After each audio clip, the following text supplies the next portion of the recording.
Hi friends, PM Vishwakarma ಯೋಜನೆಗೆ ಅರ್ಜಿಯನ್ನು ಸಲ್ಲಿಸಿದಂಥವರು ನಿಮ್ಮ ಅರ್ಜಿ ಸ್ಟೇಟಸನ್ನು ಯಾವ ರೀತಿ ತಿಳ್ಕೊಳ್ಳೋದು, ನಿಮ್ಮ ಅರ್ಜಿ ಅಪ್ರೂವಲ್ ಆಗಿದೆಯಾ, ರಿಜೆಕ್ಟ್ ಆಗಿದೆಯಾ ಅಥವಾ ಪ್ರೊಸೆಸಿಂಗಲ್ಲಿ ಇದೆಯಾ ಅಂತ ಹೇಳ್ಬಿಟ್ಟು ಸುಲಭವಾಗಿ ನೀವೇ ನಿಮ್ಮ ಮೊಬೈಲಲ್ಲಿ ಚೆಕ್ ಮಾಡ್ಕೋಬೋದು. ಯಾವ ರೀತಿ ಅನ್ನೋದ್ರ ಬಗ್ಗೆ ಈ ವಿಡಿಯೋದಲ್ಲಿ ಮಾಹಿತಿಯನ್ನು ಕೊಡ್ತೀನಿ. ಮತ್ತು 15,000 ರೂಪಾಯಿ ಯಾವಾಗ ನಿಮ್ಮ ಅಕೌಂಟ್ಗೆ ಬರುತ್ತೆ, ಯಾವಾಗಿಂದ ಟ್ರೈನಿಂಗ್ ಪ್ರಾರಂಭ ಆಗುತ್ತೆ, ನಿಮ್ಮ ಅಪ್ಲಿಕೇಶನನ್ನು ಎಲ್ಲಿ ಅಪ್ರೂವಲ್ ಮಾಡಿಸ್ಕೋಬೇಕು ಅನ್ನೋದ್ರ ಬಗ್ಗೆ ಈ ವಿಡಿಯೋದಲ್ಲಿ ಮಾಹಿತಿಯನ್ನು ಕೊಡ್ತೀನಿ. ಇಲ್ಲಿವರೆಗೂ ನಮ್ಮ ಯೂಟ್ಯೂಬ್ ಚಾನಲನ್ನು ಯಾರೆಲ್ಲ ಸಬ್ಸ್ಕ್ರೈಬ್ ಮಾಡ್ಕೊಂಡಿಲ್ವ ಅಂಥವ್ರು ಆದಷ್ಟು ಬೇಗ ಸಬ್ಸ್ಕ್ರೈಬ್ ಮಾಡ್ಕೊಳ್ಳಿ. ಇನ್ನು ನಿಧಾನ ಮಾಡೋದು ಬೇಡ, ಮಾಹಿತಿ ಒಳಗಡೆ ಹೋಗೋಣ. ನಿಮ್ಮ ಮೊಬೈಲಲ್ಲಿ ಕ್ರೋಮನ್ನು ಓಪನ್ ಮಾಡಿಕೊಂಡು ಸರ್ಚ್ ಬಾಕ್ಸಲ್ಲಿ PM ವಿಶ್ವಕರ್ಮ ಅಂತ ಟೈಪ್ ಮಾಡಿ ಸರ್ಚ್ ಕೊಡಿ. ಸರ್ಚ್ ಕೊಟ್ಟರೆ ಈ ರೀತಿ ಓಪನ್ ಆಗುತ್ತೆ. ಫಸ್ಟ್ ಆಪ್ಷನ್ PM ವಿಶ್ವಕರ್ಮ ಅಂತಿದೆ ನೋಡಿ, ಅದ್ರ ಮೇಲೆ ಒಂದ್ಸರಿ ಕ್ಲಿಕ್ ಮಾಡಿ.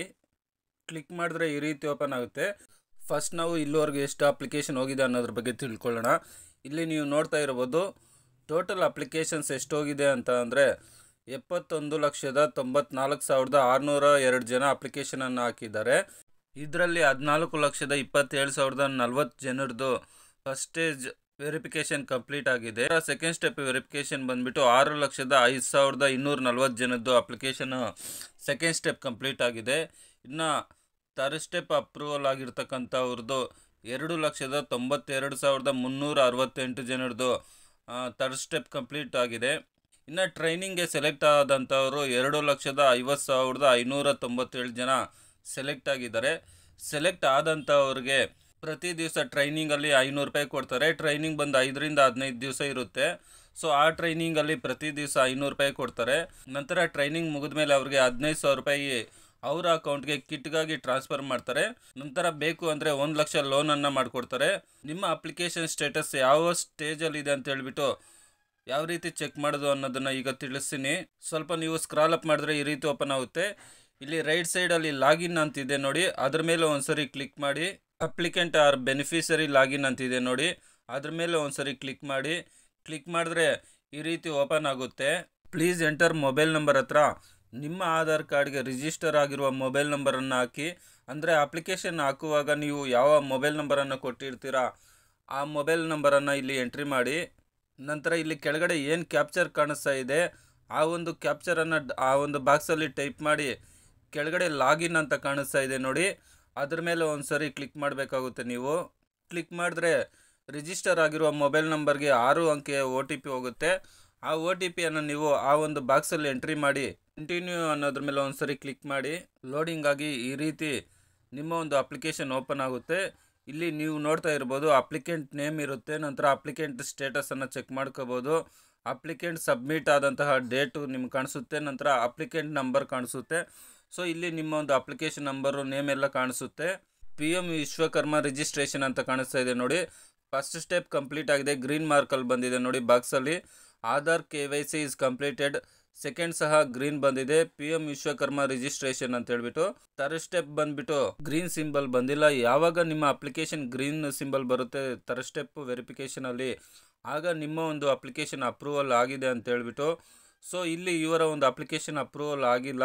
ಯಾಕೆ ಏನು ಅಂತ ಅಂದರೆ ಅಪ್ಲಿಕೆಂಟ್ ಸ್ಟೇಟಸಲ್ಲಿ ರಿವ್ಯೂ ಪೆಂಡಿಂಗ್ ಬೈ ಗ್ರಾಮ ಪಂಚಾಯಿತಿ ಅಂತಿದೆ. ಸೊ ಇಲ್ಲಿ ಗ್ರಾಮ ಪಂಚಾಯಿತಿ ಅಧ್ಯಕ್ಷರು ಇನ್ನೂ ಅಪ್ರೂವಲ್ ಮಾಡಿರೋದಿಲ್ಲ. ಹಾಗಾಗಿ ಇವರ ಅಪ್ಲಿಕೇಶನ್ ಇನ್ನೂ ಪೆಂಡಿಂಗಲ್ಲಿದೆ. ಸೊ ತುಂಬ ಜನ ವಿಶ್ವಕರ್ಮ ಯೋಜನೆಗೆ ಅರ್ಜಿಯನ್ನು ಹಾಕಿದ್ದಾರೆ, ಆದರೂ ಸಹ ತುಂಬ ಜನರದ್ದು ಅಪ್ಲಿಕೇಶನ್ ಅಪ್ರೂವಲ್ ಆಗಿಲ್ಲ. ಕಾರಣ ಏನು ಅಂತ ಅಂದರೆ ಗ್ರಾಮ ಪಂಚಾಯಿತಿ ಅಧ್ಯಕ್ಷರು ಇನ್ನೂ ಅಪ್ರೂವಲ್ ಮಾಡಿರೋದಿಲ್ಲ. ಹಾಗಾಗಿ ನಿಮ್ಮ ಅಪ್ಲಿಕೇಶನ್ ಅಪ್ರೂವಲ್ ಆಗಬೇಕಾದ್ರೆ ನೀವು ನಿಮ್ಮ ಗ್ರಾಮ ಪಂಚಾಯಿತಿ ಅಧ್ಯಕ್ಷರನ್ನು ಭೇಟಿ ಆಗಿಬಿಟ್ಟು ನೀವು ನಿಮ್ಮ ಅಪ್ಲಿಕೇಶನನ್ನು ಅಪ್ರೂವಲ್ ಮಾಡ್ಕೋಬೇಕಾಗುತ್ತೆ. ಅದೇ ರೀತಿ ನಗರ ಪ್ರದೇಶದಲ್ಲಿ ಕೌನ್ಸಿಲರ್ ಇರ್ತಾರೆ, ಅಧ್ಯಕ್ಷರು ಇರ್ತಾರೆ, ಅವ್ರನ್ನ ಭೇಟಿ ಆಗಿಬಿಟ್ಟು ನಿಮ್ಮ ಅಪ್ಲಿಕೇಶನನ್ನು ಅಪ್ರೂವಲ್ ಮಾಡಿಸ್ಕೊಳ್ಳಿ.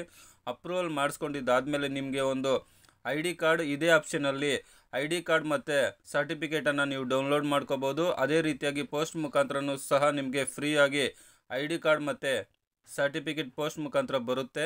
ಅಪ್ರೂವಲ್ ಆದ ಕೆಲವು ದಿನಗಳಿಗೆ ನಿಮಗೆ ಟ್ರೈನಿಂಗನ್ನು ಕೊಡ್ತಾರೆ. ಪ್ರತಿ ದಿವಸ ಟ್ರೈನಿಂಗಲ್ಲಿ 500 ರೂಪಾಯಿಯನ್ನು ಕೊಡ್ತಾರೆ. ನಂತರ ಟ್ರೈನಿಂಗ್ ಮುಗಿದ ಮೇಲೆ ನಿಮಗೆ 15,000 ರೂಪಾಯಿ ಕಿಟ್ಗಾಗಿ ನಿಮ್ಮ ಅಕೌಂಟ್ಗೆ ಟ್ರಾನ್ಸ್ಫರ್ ಮಾಡ್ತಾರೆ. ನಂತರ ಬೇಕು ಅನ್ನೋರಿಗೆ 1 ಲಕ್ಷ ಲೋನನ್ನು ಮಾಡಿಕೊಡ್ತಾರೆ. ಸೊ ಅದು ಕಡಿಮೆ ಬಡ್ಡಿ ಇರುತ್ತೆ. ನಂತರ ಆ ಲೋನನ್ನು ಕಟ್ಟಿದಂಥವ್ರಿಗೆ 2 ಲಕ್ಷ ಲೋನನ್ನು ಕಟ್ತಾರೆ. ನಂತರ 2 ಲಕ್ಷ ಲೋನ್ ಕಟ್ಟಿದ್ದಾದಮೇಲೆ ನಿಮಗೆ 3 ಲಕ್ಷ ಲೋನನ್ನು ಕೊಡ್ತಾರೆ. ಸೊ ಈ ರೀತಿ ಏನಾದರೂ ನಿಮ್ಮ ಅಪ್ಲಿಕೇಶನ್ ಪೆಂಡಿಂಗ್ ಇದ್ದರೆ ಆದಷ್ಟು ಬೇಗ ಗ್ರಾಮ ಪಂಚಾಯಿತಿ ಅಧ್ಯಕ್ಷರನ್ನು ಭೇಟಿ ಮಾಡಿ ನಿಮ್ಮ ಅರ್ಜಿಯನ್ನು ಅಪ್ರೂವಲ್ ಮಾಡಿಸ್ಕೊಳ್ಳಿ. ತುಂಬ ಅನುಕೂಲಗಳಿರುತ್ತೆ ಈ ಒಂದು ವಿಶ್ವಕರ್ಮ ಯೋಜನೆ ಅಡಿಯಲ್ಲಿ. ನಿಮಗೆ ಇದರಲ್ಲಿ ಕ್ರೆಡಿಟ್ ಸಪೋರ್ಟ್ ಸಿಗುತ್ತೆ, ಡಿಜಿಟಲ್ ಇನ್ಸೆಂಟಿವ್ ಇರುತ್ತೆ, ಸ್ಕಿಲ್ ಮಾಡೆಲ್ಸ್ ಇರುತ್ತೆ, ನಂತರ ಟೂಲ್ ಕಿಟ್ಗಾಗಿ 15,000 ರೂಪಾಯಿ ಅಮೌಂಟನ್ನು ಕೊಡ್ತಾರೆ, ನಂತರ ಮಾರ್ಕೆಟಿಂಗ್ ಸಪೋರ್ಟನ್ನು ಕೊಡ್ತಾರೆ. ಸೊ ತುಂಬ ಅನುಕೂಲಗಳಿರೋದ್ರಿಂದ ಯಾರೆಲ್ಲ ಅರ್ಜಿಯನ್ನು ಹಾಕಿದ್ದಾರೆ ನಿಮ್ಮ ಅರ್ಜಿ ಸ್ಟೇಟಸನ್ನು ಈ ರೀತಿ ಚೆಕ್ ಮಾಡ್ಕೊಳ್ಳಿ. ಅದೇ ರೀತಿಯಾಗಿ ಈ ಒಂದು ವಿಡಿಯೋವನ್ನು ನಿಮ್ಮ ಫ್ರೆಂಡ್ಸ್ ಹಾಗೂ ನಿಮ್ಮ ಗ್ರೂಪ್ಗಳಿಗೆ ಶೇರ್ ಮಾಡಿ. ಯಾವ ರೀತಿ PM ವಿಶ್ವಕರ್ಮ ಯೋಜನೆಗೆ ಅರ್ಜಿಯನ್ನು ಸಲ್ಲಿಸಬೇಕು ಅನ್ನೋದನ್ನು ಆಲ್ರೆಡಿ ನಾನು ವಿಡಿಯೋ ಮಾಡಿ ಅಪ್ಲೋಡ್ ಮಾಡಿದ್ದೇನೆ. ನಂತರ ಇದರ ಯೂಸಸ್ ಏನು ಅನ್ನೋದನ್ನು ಸಹ ಒಂದು ವಿಡಿಯೋ ಮಾಡಿದ್ದೇನೆ. ಆ ಒಂದು ವಿಡಿಯೋ ಲಿಂಕನ್ನು ಈ ವಿಡಿಯೋ ಕೆಳಗಡೆ ಡಿಸ್ಕ್ರಿಪ್ಷನ್ ಬಾಕ್ಸಲ್ಲೂ ಕೊಟ್ಟಿರ್ತೀನಿ ಮತ್ತು ಎಂಡ್ ಸ್ಕ್ರೀನಲ್ಲೂ ಕೊಟ್ಟಿರ್ತೀನಿ ಫ್ರೆಂಡ್ಸ್. ನಿಮಗೆ ಏನೇ ಡೌಟ್ ಇದ್ದರೂ ಕಮೆಂಟ್ ಬಾಕ್ಸಲ್ಲಿ ಕಮೆಂಟ್ ಮಾಡಿ, ನಾನು ಪ್ರತಿಯೊಬ್ಬರಿಗೂ ಸಹ ರಿಪ್ಲೈ ಮಾಡ್ತೇನೆ. ವಿಡಿಯೋ ನೋಡಿದ್ದಕ್ಕಾಗಿ ಧನ್ಯವಾದಗಳು. ಬಾಯ್, ಟೇಕ್ ಕೇರ್ ಫ್ರೆಂಡ್ಸ್.